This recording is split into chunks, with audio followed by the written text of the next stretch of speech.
Hi, everyone, and welcome back to the Squall Growth Podcast. I am so excited to have Travis Bogard here today. Travis, welcome to the show. Hey, thanks for having me. Hey, Travis, we've known each other for a few years, but I would love for you to give our listeners a little bit about your entrepreneurial story and kind of a little bit on your journey. Maybe starting, how you got into initially Jawbone hardware and everything. Yeah. So my journey is somewhat interesting in that I got recruited out of high school, joined AOL from there, was a software engineer. So that was kind of my path into the world of tech. But was always very fascinated with the business side of what was going on. So when I was there at AOL, I spent, my day job was essentially coding and building features that I was being asked to as a junior engineer. And then I was constantly looking and hanging out with the business folks and sort of talking with them about what deals they were working on. And I became sort of the liaison and the person they'd go to say, is this possible? I also found myself part of the founding team of AOL Instant Messenger, so started working on some of that in the early stage of the growth that was happening there. I was just really fascinated with this world that was forming around us. I remember in high school, I was one of the first people who had a computer. I was bringing my laptop into school. I was talking to people online, and friends were like, why are you doing this? And I was always just fascinated with this idea of like, we're all going to be talking to people all around. That's kind of what pulled me into the world of wanting to bypass college and go straight into the world, because I felt like things were changing now, and I wanted to be part of it. After AOL kind of brought me out to the West Coast, and I ended up part of the acquisition team of looking at Netscape, and then ended up moving up to the Bay Area post-acquisition to kind of join the Netscape side of the world. Then we ended up going to this company called Tell Me Networks, where we were doing a lot of speech recognition, early speech stuff. A lot of that team actually went and formed Alexa and some of the things that we now know as like voice assistants and Siri and things like that.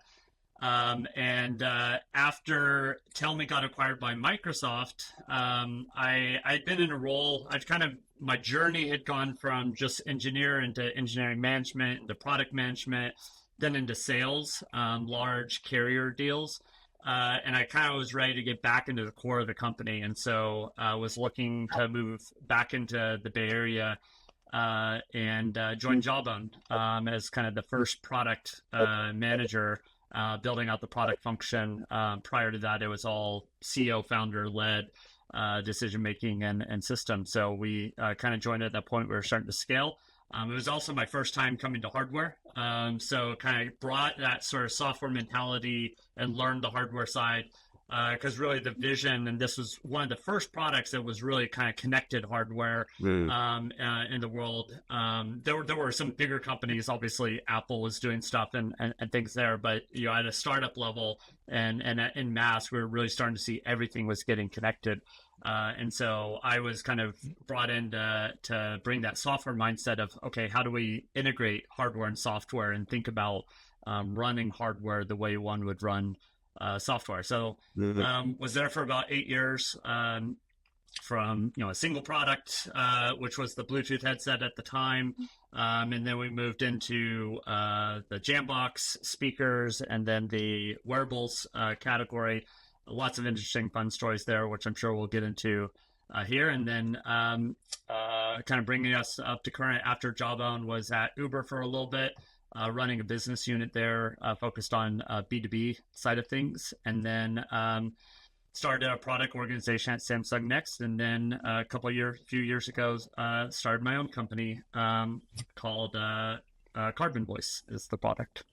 Tell us a little bit more about Carbon Voice and what inspired you to go off and start your own company now. So Carbon Voice really came back from a need going way back to my start around messaging and AOL Instant Messenger. Been fascinated with how people communicate and the inefficiency or the tools that we end up using. And what I kind of realized was over the past 20 years, we had really seen a huge growth in text-based formats Right. in terms of communication. And that's great. And it's enabled us to be asynchronous in many ways and scale in a lot of different ways. But I also feel we've lost a lot as we've lost, we're not doing this podcast by text. I'm not just like texting you messages, Yeah. right? There's value in conversation. And there's things that have been lost in that, but the reality is we also still do it a lot. If you look at the stats, about 4 to 5 hours a day of the average information worker spent on the phone in meetings and things like that. So it's sort of interesting, which is we value this format as such that we really take a heavy cost. People hate meetings. We take a heavy cost to do it. But in doing that format, we lose a lot of the flexibility that we love about text, the asynchronous aspects of it, the ability to reference content and information, the ability to bring people in and out of that conversation without repeating ourselves. And so, what Carbon Voice is essentially doing is reimagining that phone call, but taking advantage of all the advancements we've seen in productivity tools, asynchronous, allowing us to be conversational in voice, and really thinking about people who are on the go. So many of our tools have really been designed for the small portion of the workforce that sits in front of their computer all day.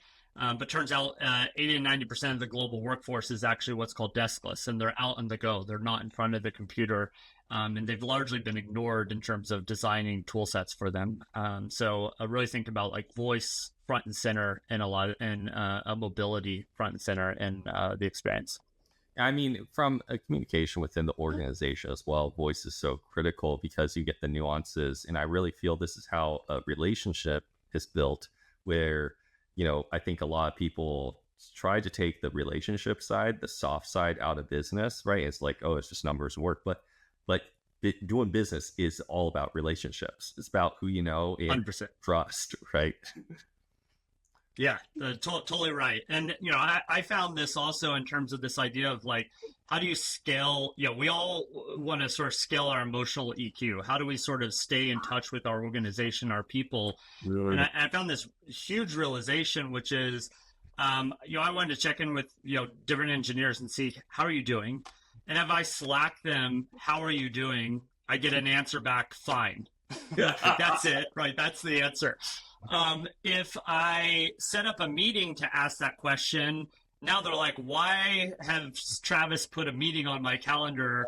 And it's very awkward. And like, it's kind of, spend some time trying to extract out of them what they're saying. Whereas if I sort of just drop in and sort of say, hey, how are you going? And they can hear my voice, the number of times I get a real authentic answer, as well as, oh, and I was thinking about this, right? That thing that we sort of think of as the water cooler moment, so much more likely to happen when you're using voice because it's not transactional and constrained. It's the superpower of voice is the nuance and the sort of freedom of it to be unstructured.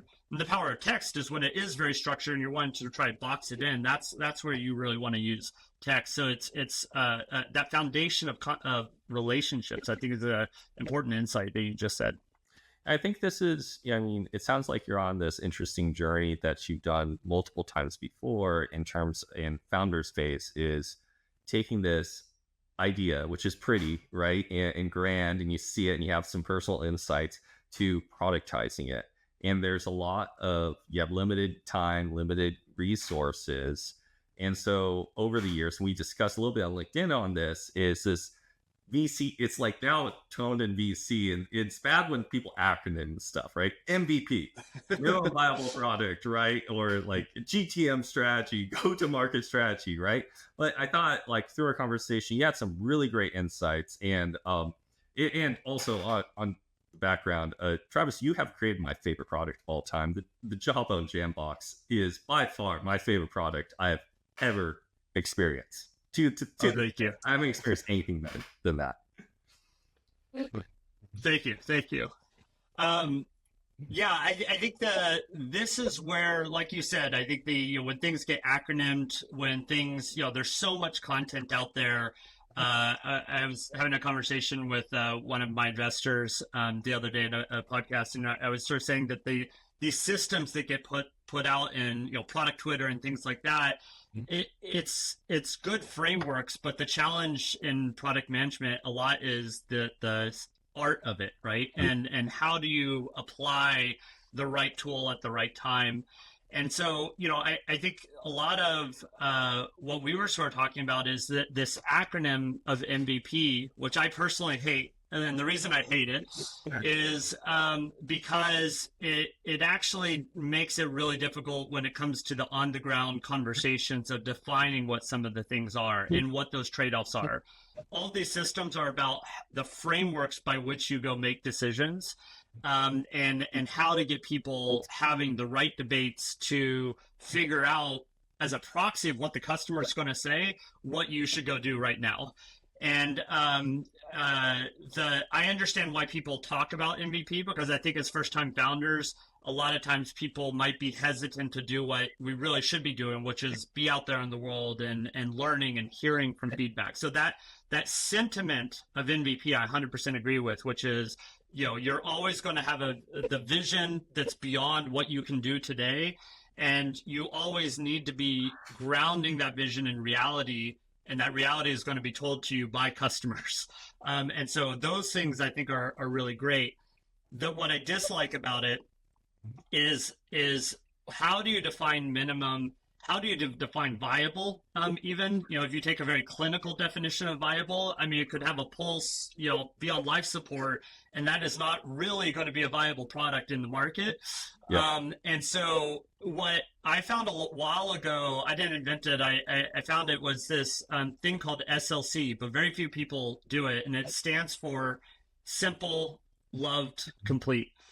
And what I love about that is it drives a very different conversation in the teams. And so if I sort of break that down, simple captures essentially what minimum's trying to do, which is, we don't need to build everything. We need to build, the smallest form of it. But it goes beyond the smallest form. It needs to be simple. It needs to be approachable. That might mean you build more onboarding. So it's not the minimum thing to build. It's actually the simplest thing to build from a user perspective. And that is different in terms of what to go create. Jumping to the last part, the complete, I think, is also an important piece there, which is instead of building a bunch of half-built features, you're building a thing and it works really well. And I think those play well together. And I think when we think about putting product out into the world, often we miss that, which is the journey complete? Can a user grab this and do that thing it's supposed to do, and it works great for that thing? And those play really well together. And then the measure of viability, I think, is ultimately love. And again, measuring love is probably as difficult to quantify as measuring viability, but it's a lot easier to spot. If you walk into a room and someone's saying, "Hey, I think the product's shippable," you're like, "Does anyone really love this?" Almost everyone can agree, and you can debate it, and you can really sort of pressure test it, and ultimately, what you're really looking for is not a bunch of people who come in and try your product and are like, "Oh, this is cool."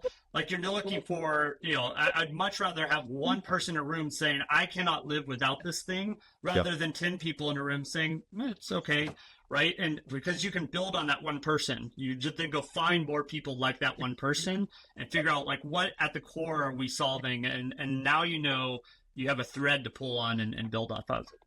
Well, I love that framework and how you kind of broke it down as well. And so I think I'll kind of work them backwards. Loved is interesting. I have advice I always tell founders is demo your product, do the trade shows, do the like little trade shows and get the little demo booth and just start to see it, because the loved is something. It's hard to measure in an NPS. It's hard to get in a survey, but when you watch someone using the product, if you see them smile, you can see love, right? It's Yes. easy to spot. But it's something interesting. How are you kind of coaching your team on spotting love and kind of thinking about that in the product development cycle? Yeah, so if I think about the product you mentioned, Jambox, how would we spot love with a hardware product? A lot of what we would do with that is we had lots of prototypes and we would set them down in different meetings and different places, and I would say that there's when you are building any product, hardware, software, you don't have to think about the world as just like, hey, we've put it out in the world and everyone has it, right? Yeah, and you use every moment you have. You're doing your own personal ethnographic studies. Sometimes I'd come home, drop something in front of my wife and see, or just leave it on the counter and see, like, was there a natural gravitational pull of interest? We would do that in meetings where we'd bring products and prototypes and watch really closely what would happen when you put it in front of a Best Buy, if you were sort of selling to a retail chain, to others, and you do that early on before even the product was necessarily done. And I would say one of the things that we saw with Jambox was when we ended up creating that sound effect, and we'd gone through many different what's the sound of this thing going to be, but that sound that when you turned it on, it kicked, because a core part of what Jambox was how much bass and sound and richness we were able to put in something so small. And when we ended up finding that tone and you turned it on and it kicked right in your hand and came to life, you would see it on people's face. They were like it was a visceral reaction. And so that's very much the types of things that I'm often looking for. And when it comes to sort of coaching the teams, a lot of it is, at this stage, we're a small company. I think a lot of it is taking someone who's founder led, you find those things, and then you point them out to the team. You say, this is the thing I noticed. And, I'm hearing people say this, and I find ways to sort of capture the love that people are saying and share it back in. And also the inverse. When, I'll take the most aggressive things customers say that you might want to, your natural inclination might be to hide it from your team. I will often share that. I'll contextualize it, but I'll share and say, look, they're hating it. What are we doing wrong? How do we get that person from, visceral dislike into visceral love? Yeah, and it's so important to share both, right? Because you have something with the good, and it's like, definitely do more of that, and then the bad, do less of it, right? Yes, yes. You had an interesting way of describing complete in this single journey, a single feature that is complete, right? Versus the complete feature set, which Right. I thought was really interesting in how you're thinking about that. Yeah, again, it really comes down to making sure that whatever you're doing feels like it works and does its intended purpose. And, I think it's very easy for us as the creators to always have the next version in our head, because, we sit down and have written, all of our ideas on the table, and we're trying to get to them. And it's easy to think that without those, the customer's not going to be happy. But the reality is, most of them will never even experience most of those things. They have to go through a journey of starting with something small and then building up. And you kind of create problems as you go. And that the more they're using this, then they start to realize, oh, I wish I would have this, and this, because I'm really deep into wanting it. And so I think that is a big piece of it, is making sure that those few things that you're giving them feel like complete versions of what they're doing. The famous analogy that's both used in SLC and MVP is the don't build a car with no wheels, just build a skateboard, right? The skateboard is complete in what it's trying to do, getting you from point A to point B. Sure, it's not going to go 60 miles an hour. It's not going to, have autopilot and drive for you, all these things, but it is complete in what it's trying to do. And I think that's the basic mentality to kind of bring to a lot of it. In that completeness that you just brought up in that analogy, I think is a lot of what we've seen in some of these bigger company blowups, right? Where they have 100 million, 200 million in funding, and It's like they have the money to do everything, so they try it, but they haven't actually completed a single feature. It's everything is half done, which is so fascinating. Juicero has the power to crush something with the power of a Tesla or something, but it couldn't make the juice. It wasn't complete on the thought. I thought the other thing you said as well is simple from a user's perspective. I thought that was really insightful to add that user portion of it, because usually it's the internal team saying, is this simple? How do you think about bringing the user voice in there, and how do you queue up engineers and product people to think in that way? So some of that mindset kind of comes from the early days, something I learned at AOL. When I went through a lot of the integration work that was happening with Netscape, at the time, AOL was sort of called the training wheels of the internet, and Netscape was sort of this big, technologically advanced company. And when we walked into a lot of the integration discussions, I remember there was this one discussion where the server team on Netscape was saying, we can do simultaneously 50,000 simultaneous connections on this server. And the AOL team was like, the minimum we can have is 5 million simultaneous on a server. And AOL had actually rewritten the entire TCP stack that was used at the time in Unix to actually enable those types of things. So we were doing things at a technological level that came out of necessity because we were trying to make things brain dead simple for the user. And the analogy at the time, most people probably not experience this now, but the dial tone was incredibly simple in terms of what it did, but underneath what was happening in terms of moving packets and signal around and moving, making a call actually just work at 5 nines reliability was fascinating. And so I really got fascinated with the idea of simplicity from that perspective. And I think when you think in terms of that sort of customer obsession of like, what does the customer need and want, then you sort of back into then what do you build? And what it means is you're not going to build certain stuff because, the reality is the customer's not going to know, so they don't care. But then you're going to overinvest in some of the things of like, how do we make sure this thing works really well? And I think that focus also means you end up doing a little less because you can then track that from end to end and just keep going back to it to make sure this thing feels like it's working end to end. It is complete because it's, simple, and it's simple because it's complete. That's an amazing framework and amazing way to think about it. So kind of, first time founders, multiple time founders who are approaching, their products, their startup for the first time, what kind of advice do you have for them on really, nailing their first initial bat at product development? It's a great question. And you referenced some of the things that we've been seeing recently. I think a lot of it comes down to also what's the fit in terms of what the problem you're trying to solve. And I think what we're seeing in some of the market right now is that some of these visions are so large that the minimum in a way, or to bring all these things together is really hard. Because it's almost impossible to get something complete in the sense that, you need a whole bunch of things to line up. And so I think the thing with that is to look at what are some of the cheat codes that will tie it all together.